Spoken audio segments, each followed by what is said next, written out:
Hello, everybody. As you are aware, homosexuality is a major topic in the news today.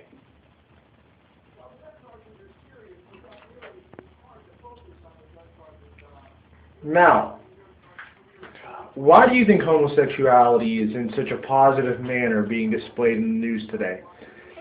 Many of you I see on the internet, and excuse my slurred language, I have a ton of cold sores, so it's hard for me to speak properly.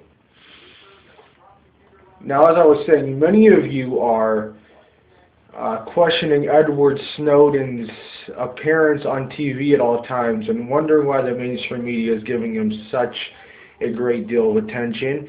And there's a certain crowd of people, which I somewhat agree with, are wondering just why is Snowden getting all this attention? Perhaps he is a double agent.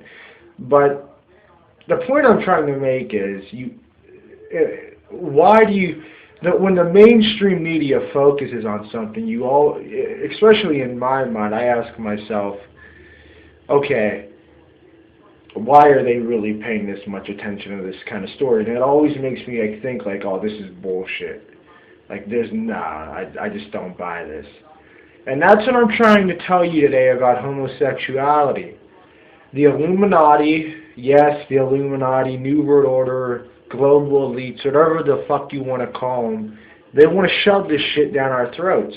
Now, take in mind, I have nothing against gay people. I am friends with many gay people. I have been neighbors with many gay men and women, and they have been nothing but kind and great people to me. I have not. If they want to be gay, that's fine. They have every right to be gay.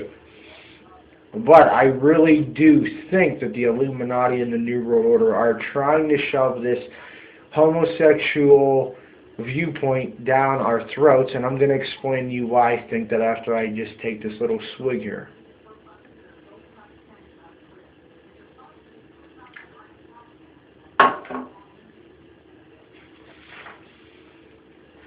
Okay, now let me get into this.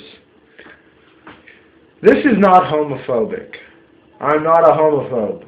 I am comfortable being around gay guys. Well, non-aggressive gay guys. There are aggressive ones out there, especially older guys that look at me on the beach or when I'm in the park, and it's like, I am comfortable being around normal gay guys that aren't aggressive. So let me get that out there. But anyway, this is not homophobic. So what homosexuals do, it's their business. I could care less if they want to hump another dude or she wants to hump another vagina in her own bedroom. I don't care. This is about the Illuminati pushing a destructive lifestyle on heterosexuals. Their satanically inspired social engineering is mine and your business.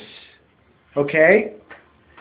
Now remember, this is the lifestyle that the Illuminati is trying to foster on your children via the mainstream media. Number one, promiscuity. Heterosexuals, alright? I'm going to give you statistics now, and I'm going to go through these statistics. Starting with heterosexuals.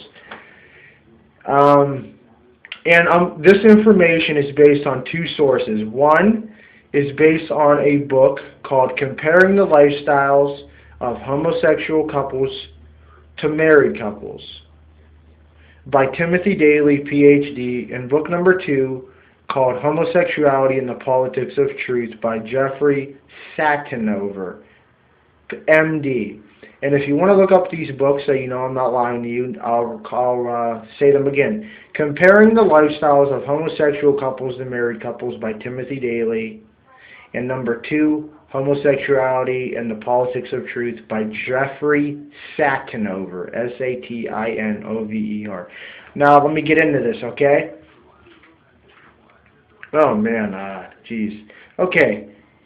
Heterosexuals average of 4 lifetime partners, okay?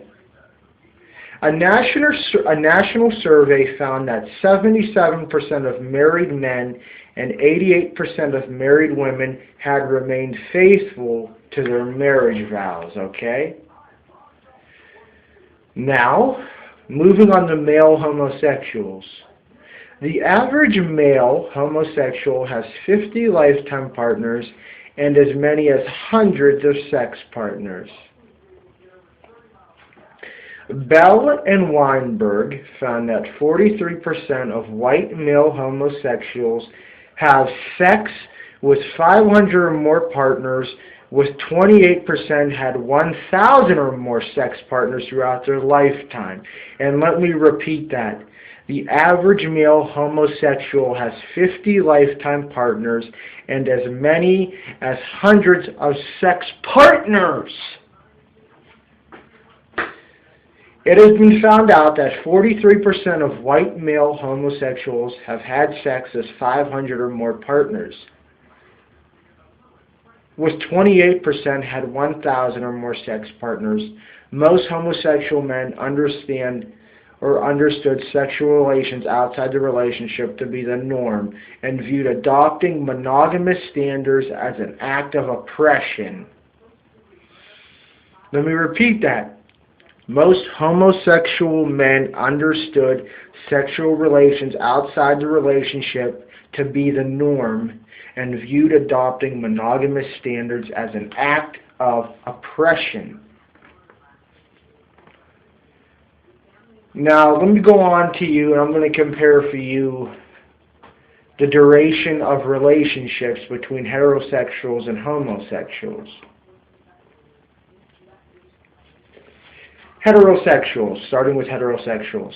66% of first marriages last 10 years longer, with 50% lasting 20 years or longer, okay? Now, male homosexuals, in a survey of 7,862 homosexuals, only 15% describe their current relationship as having lasted 12 years or longer, with 5% lasting more than 20 years. Typical gay city inhabitants spend most of their adult lives in transactional relationships or short-term commitments of less than 6 months. Got that? You got that through your brain?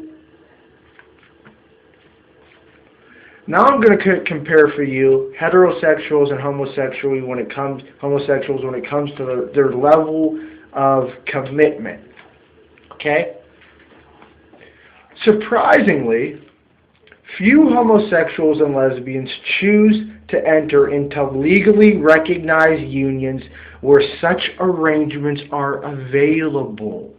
Let me repeat this to you. And this is a statistical study given by two doctors with highly credited backgrounds, Dr. Timothy Daly and Dr. Jeffrey Satinover. And let me repeat for you what their studies have proven.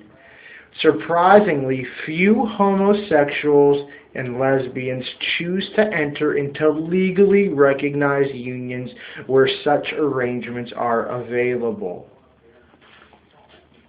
In the year 2004, 4 years after passage, only 21% of the estimated homosexual and lesbian population of Vermont had entered into civil unions.